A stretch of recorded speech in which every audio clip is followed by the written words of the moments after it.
Hi folks, we just bought this Saluspa Ibiza, got it at Walmart, but I believe it's also packaged as a Coleman from Bestway. It's an inflatable. So far I'm going to tell you what the deal is. First of all, I put on some of this Reflectix. Comes in 2-foot strips from Home Depot. It's about $24 for, I'm going to say 10 feet, and that's Canadian. I'm in Canada here, Western Canada. Now, it's got a mess of these. Each side has 2 of these clips, and these are real buggers, so I'm gonna break off this middle one. Otherwise, you'll be out here all day in your Speedos trying to get this sucker open. That's not fun. Like right now. There we go. All right, so here's a couple of hacks I did. Throw this open.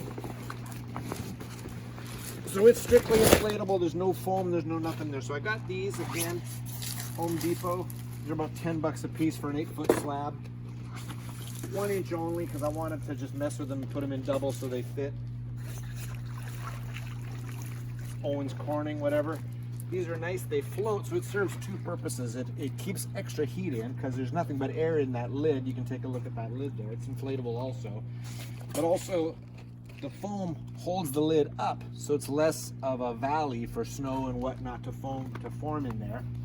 So here's the Reflectix. You have to cut holes for all these little straps to go in there. So it's 71 inches across in a square. These come in 8-foot slabs, and with the leftover, I made a little hut for the heater. I think this is working out great. This little guy here pops up. Those are drink holders, although they're nowhere near where you'd want them. So far so good. I've had this in operation for about 4 days. This is just put together. This stuff is very rigid. It's light, it's rigid. I just taped it up with the vapor barrier tape, which is very sticky and very strong. So it took 2 rolls of the Reflectix to go all the way around. Now, the other hack is, take a look down here. I've got some of that pink insulation. Again, I think that's 1 inch, 1.5 underneath the bottom. And then these floor mats, playroom floor mats from Walmart. It took exactly 9 and it fits perfect. So that's more insulation on the floor, and also makes for a very nice soft seating area. Although the bottom of this little pool spa is padded, so it's quite nice in there. And take one more last thing, come around so you can take a look down here. Just to take a look, this thing here screws on. Your filter goes in there, which is kind of nice. It doesn't go in here like some of them do. So this thing screws on. The filter comes off. That's a little bit weird, so I didn't put that on until I was actually in the pool. And the other thing that is going to be your chemical feeder screws onto here.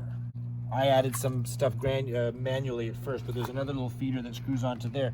But if you do, you need to get the extra small tablets. They barely fit in the doodad called the Cam Flow or something like that. All right, so far so good. And this thing is very rigid. It's inflatable, but once you get the water in there, it is good to go. Now, if you do need to pump up more air, there's a valve for it right in there. Now, the instructions come with you can pump it up with the bubbler from this main unit here, but you're just as well off to pump it up with any high-speed air pump that you would use for an air mattress or anything like that. Once this thing is together, just leave it like that. And if you want to take one last look down here, you can see the connections. That water on the floor there, I don't think is leaking. I think that's just from snow and whatnot melting around here. And that's it, folks. So far so good. I'm very impressed with the money I saved not buying a big expensive one. I can buy one of these every couple of years, and we're good to go. So we're in Western Canada. It's December, end of the year, December 31st. So I expect the temperature to be a few degrees above or below 0 for the next couple of months. So far so good. It heated this thing up in a couple of days. Took a couple of days to get going. All right, out.